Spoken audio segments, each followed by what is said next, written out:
envie de me réfugier sous les ailes de l'Éternel, après avoir marché Bien-aimés dans le Seigneur, dans un monde corrompu. nous sommes encore là avec le Seigneur Jésus-Christ pour frapper à vos portes. Des choses qui ont Nous voulons encore introduire dans nos cœurs la présence du Seigneur Jésus-Christ, lui qui est miséricordieux, qui est compatissant, lui qui est le Seigneur de toutes les familles de la terre, le maître de nos vies, notre Sauveur, notre Seigneur, notre Rédempteur. Lui qui a dit ne crains rien, ne t'effraie point, car moi-même, l'Éternel, je suis avec vous. Nous voulons encore ce soir partager le message, notre message de l'Évangile dans la famille. Et nous allons commencer par demander la présence du Seigneur, la présence du Saint-Esprit pour nous accompagner ce soir vraiment dans notre émission. Tendre Père, nous sommes encore là. Nous sommes là pour toi. Seigneur, notre Dieu, toi qui es dans le ciel et qui habites en nous par ton esprit, nous voulons encore ce soir célébrer ton nom, partager, Seigneur, le message que tu nous as mis à cœur, Seigneur, pour le salut de toute famille et de celui quiconque qui croit. C'est pour cela que nous voulons te consacrer ce moment, ô notre Dieu. Nous ne sommes rien devant ta présence. C'est toi qui es tout pour nous. Et moi, je ne suis qu'une vase que tu dois donner la forme que tu veux ce soir et remplir d'eau vive, Seigneur, pour que tes enfants puissent en avoir pour étancher leur soif. Bénis ce moment que nous te consacrons. Sois avec nous de début jusqu'à la fin. Saint-Esprit, prends la place. Prends toute la place pour parler à tes enfants. Car moi aussi, j'ai besoin de t'écouter à travers ce message. Ma famille aussi a besoin de t'écouter à travers ce message. Nous te prions ainsi au nom de Jésus-Christ, notre Seigneur, notre Sauveur. Bien-aimés, notre message est toujours l'évangile dans la famille. Et ces derniers jours, nous avons commencé à parler de comment vivre l'évangile dans la famille. La fois passée, nous avons parlé de bénéfices de l'évangile dans la famille. Qu'est-ce que nous pouvons bénéficier de l'évangile, par l'évangile dans nos familles? Et nous avons énuméré toutes sortes de bénédictions que Dieu nous a accordées à travers sa parole, à travers l'évangile que Jésus-Christ nous a apporté. C'est pour cela que nous voulons encore continuer ce soir notre message. La fois passée, c'était l'équilibre entre l'évangile, le bénéfice de l'évangile dans la famille. Et aujourd'hui, nous voulons parler l'évangile, le pain quotidien dans la famille. Le pain quotidien de la famille. Je voudrais aussi vous rappeler une erreur que j'avais faite la fois passée. Lorsqu'il fallait que je cite Genèse 20, versets 1 à 17, moi j'avais cité Deutéronome 1, versets 1 à 17, et le texte ne correspondait pas. C'était Genèse 20, versets 1 à 17, là où nous avons parlé de commandements, de lois que Dieu avait données au peuple d'Israël et les promesses qu'il leur avait données pour que, en obéissant à ces commandements, en obéissant à ces lois, qu'ils puissent vraiment être heureux avec toute leur famille de génération en génération. Bien-aimés, aujourd'hui, le Saint-Esprit continue son message, son inspiration, sa révélation pour nous dire aujourd'hui que l'Évangile est le pain quotidien de la famille. Nous le lisons aujourd'hui dans le chapitre de Matthieu, chapitre 6, verset 19, où Jésus-Christ lui-même nous dit « Ne vous amassez pas de trésors sur la terre, où les mythes et la rouille détruisent et où les voleurs percent le mur pour voler. Mais amassez-vous des trésors dans le ciel, où les mythes et la rouille ne détruisent pas, et où les voleurs ne peuvent pas percer le mur ni voler. En effet, là où est ton trésor, là aussi sera ton cœur. » C'est à partir de ce message, de ce passage, que nous avons tiré aussi dans la prière que Jésus-Christ nous avait enseigné à ses apôtres et qui est restée de génération en génération notre prière, le Notre Père qui est dans le ciel. Et nous avons pris une partie de cette prière là où Jésus-Christ nous enseigne comment nous devons demander le pain quotidien à notre Père. Bien-aimés, au milieu de ce temps que nous traversons, Dieu a permis que le mal de la pandémie COVID-19 domine sur toute la terre, afin qu'il y ait des confinements dans toutes les familles de la terre. Et Dieu fait toutes choses avec un but, puisque la parole de Dieu déclare « Tout concourt au bien de ceux qui aiment Dieu ». Bien-aimés, ce temps de pandémie, c'est un temps aussi bénéfice pour nous, les familles et les enfants de Dieu. Ce n'est pas une volonté permissible de Dieu qui a permis que les familles puissent être confinées afin qu'elles prennent conscience de leur vie spirituelle et de leur dépendance à Dieu. Voilà les raisons primitives que Dieu permet que sur la terre, il y ait une telle pandémie, mais c'est pour le bien de ses enfants, pour le bien de ceux qui l'aiment. C'est aussi pour permettre aussi à toutes les familles des enfants de Dieu de passer des temps ensemble dans la prière et la méditation de sa parole. De rappeler, de toucher aussi ceux qui étaient encore loin de lui, ceux qui restent encore loin de nous, loin de lui, ceux qui restent encore en dehors de sa bergerie, afin de le rappeler à revenir à lui pour qu'il leur fasse du bien.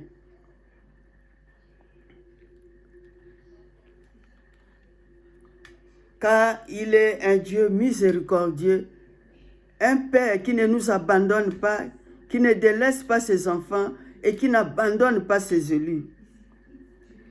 Et si nous n'arrivons pas à profiter de ce temps de la grâce que Dieu nous accorde, alors persisterons-nous toujours dans le péché, afin que la grâce de Dieu se multiplie. Certainement pas, c'est loin de là.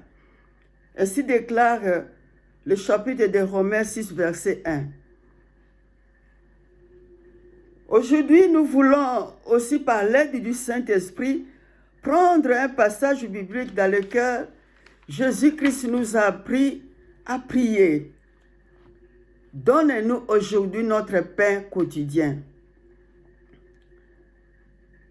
Le pain quotidien se mange en famille chaque jour. Le pain se mange en famille chaque jour.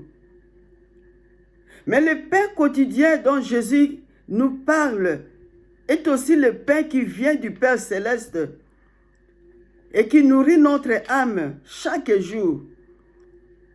Car notre âme ne vit pas avec le pain de ce monde, mais de toutes paroles qui sortent de la bouche de Dieu, tel que Jésus avait répondu à Satan lors de sa tentation sur la montagne, pendant les 40 jours qu'il avait jeûné et prié. Que notre âme ne vit pas avec le pain de ce monde, mais de toutes paroles qui sortent de la bouche de Dieu. Bien-aimés, Dieu sait que nous avons besoin de l'argent pour notre nourriture et pour tant d'autres besoins de nos vies sur la terre. Dieu sait cela. Et Dieu connaît ce besoin. Et Dieu approuve ce besoin. Mais sa volonté est de nous faire posséder premièrement le royaume de Dieu. C'est ça la priorité de la volonté de Dieu lorsque Jésus-Christ nous apprend à demander à notre Père le pain de chaque jour. C'est ce pain-là qui doit nous grandir, nous faire grandir spirituellement. C'est ce pain-là qui doit nous faire grandir comme Dieu veut que nous grandissions. C'est pour ça qu'il nous ordonne de ne pas nous amasser de trésors sur la terre, comme nous venons de le lire, où le mythe et la rouille détruisent, et où les voleurs percent le mille pour voler. Mais il nous appelle à amasser des trésors dans le ciel, où le mythe et la rouille ne détruisent pas. Le pain du ciel, la rouille ne peut pas la détruire, où les mythes ne peuvent pas les détruire, où les voleurs ne peuvent pas voler le pain qui vient du ciel. Et il nous dit que là où est notre trésor, là aussi seront nos cœurs. Lorsque notre trésor est auprès de Dieu, lorsque nous arrivons à comprendre et à aimer le pain du ciel, le pain qui vient de Dieu, vraiment, c'est là que doivent se trouver nos cœurs. Comme Jésus-Christ lui-même a dit dans Jean 6, versets 35 et 51, Jésus dit, « C'est moi qui suis le pain de la vie. Celui qui vient à moi n'aura pas faim, et celui qui croit en moi n'aura pas soif. » Voilà le pain que Dieu désire que nous puissions avoir, manger, nous rassasier chaque jour, quotidiennement, pour grandir spirituellement, comme nous grandissons aussi lorsque nous mangeons le pain de ce monde.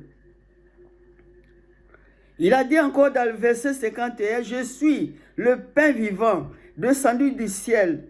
Si quelqu'un mange de ce pain, il vivra éternellement. » C'est ce pain que Jésus-Christ nous invite à demander à notre Père céleste. Nous avons toujours eu la tendance de croire que lorsque nous demandons à Dieu le pain quotidien, c'est qu'il nous donne chaque jour à manger. Et bien sûr, il nous donne chaque jour à manger. Et c'est notre école qui grandit avec le pain de ce monde. Mais la volonté de Dieu, la pensée de Jésus-Christ, lorsqu'il nous appelle à demander le pain quotidien à notre Père, c'est le pain qui vient du ciel. Et ce pain-là, c'est Jésus-Christ lui-même. C'est pour cela, dans nos familles, nous devons, par cette prière, demander le pain de Dieu. Demander Jésus-Christ, afin qu'il habite avec nous, par son esprit. Afin que chaque jour, il vienne renouveler nos vies. Afin que chaque jour, il vienne rassasier nos âmes. Afin que chaque jour, il vienne nous faire grandir dans sa connaissance et dans l'amour de Dieu.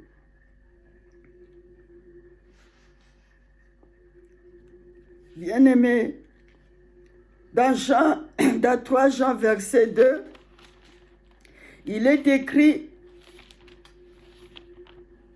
c'est toujours le désir de Dieu pour nous. Dans 3 Jean verset 2, il est écrit, « Bien-aimé, je souhaite que tu prospères à tout point de vue et sois en bonne santé à l'image de ton âme. » C'est ça la paix de Dieu. C'est ça la raison pour laquelle Jésus nous apprend à demander le pain à notre Père céleste, pour que nous puissions prospérer à tous égards et que nous soyons en bonne santé à l'image de notre âme. Lorsque notre âme mange de ce pain, elle est en bonne santé. Et lorsqu'elle est en bonne santé, notre corps aussi sera en bonne santé. Bien-aimés, si nous parlons dans la famille, nous ne pouvons pas oublier aussi les enfants. Parce qu'ils font membres de nos familles.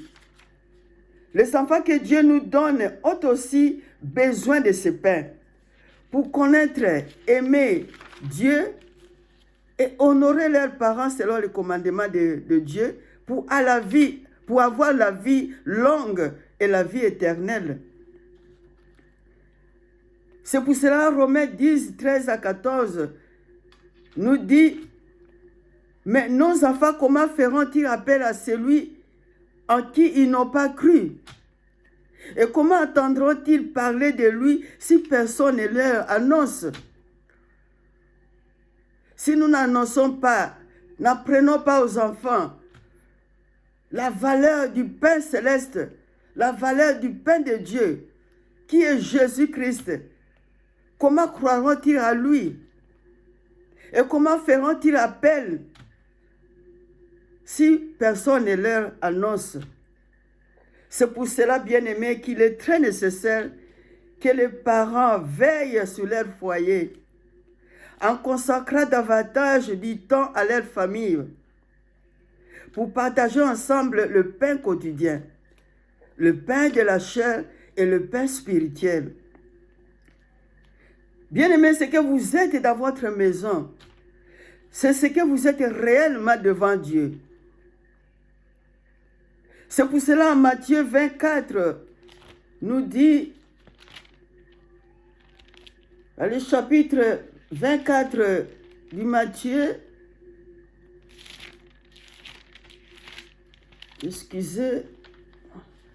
dans le chapitre 24 du Matthieu, du verset 45 à 48, Jésus-Christ déclare: quel est donc le serviteur fidèle et prudent que son maître a établi responsable des gens de sa maison pour leur donner la nourriture au temps voulu? Heureux ce serviteur que son maître à son arrivée trouvera occupé à son travail. Je vous le dis en vérité, il établira responsable de tous ses biens. Nous voulons servir Dieu, nous voulons être des serviteurs de Dieu. Mais ce service doit commencer dans nos familles. C'est dans nos familles que Dieu peut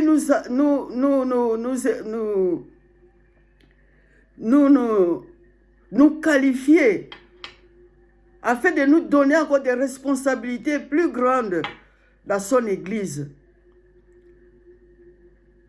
C'est pour cela que je viens de dire que c'est dans nos maisons que Dieu nous connaît réellement.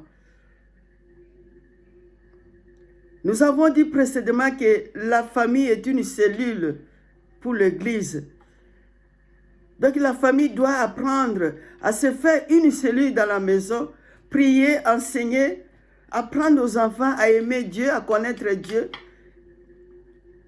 à obéir au commandement de Dieu, pour qu'ils puissent aussi mériter de leur héritage, puissent mériter de la longue vie que Dieu promet à ses commandements et avoir la vie éternelle.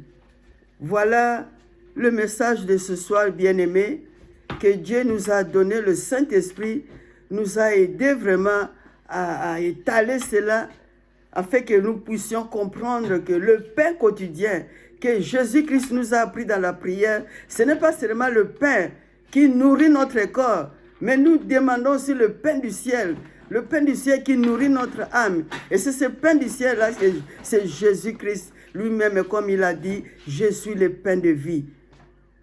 Que celui qui me mange n'aura pas de faim, n'aura pas faim, et celui qui boit mon sang n'aura pas soif. Que Dieu bénisse ta parole pour le message de ce soir. Et nous allons continuer toujours dans le message de notre thème, comment vivre l'évangile dans la famille. Nous avons dit aujourd'hui notre deuxième point, par rapport au premier point que nous avons parlé des privilèges des bénéfices de l'évangile dans la famille. Et aujourd'hui, nous avons parlé du pain quotidien qui est nécessaire pour notre vie familiale. Tendre Père, nous voulons te dire merci pour le message sorti. Nous savons, Seigneur, mon Dieu, mon roi, que tu le dirigeras au pont désiré, afin que tes enfants, Seigneur, puissent manger le pain qui vient de toi, pour que nous puissions avoir la vie éternelle. Nous prions ainsi au nom de Jésus. Je t'abandonne toutes les familles de la terre, toutes nos familles partout où elles se trouvent, Seigneur, afin que ce message puisse avoir de la place, de l'espace dans nos maisons, dans nos familles, dans nos vies et dans la vie de nos enfants. Au nom de Jésus-Christ, notre Seigneur et notre Sauveur, nous disons Amen. Que Dieu vous bénisse tous et je vous aime tous au nom de Jésus-Christ. Amen. Moi j'ai vu parmi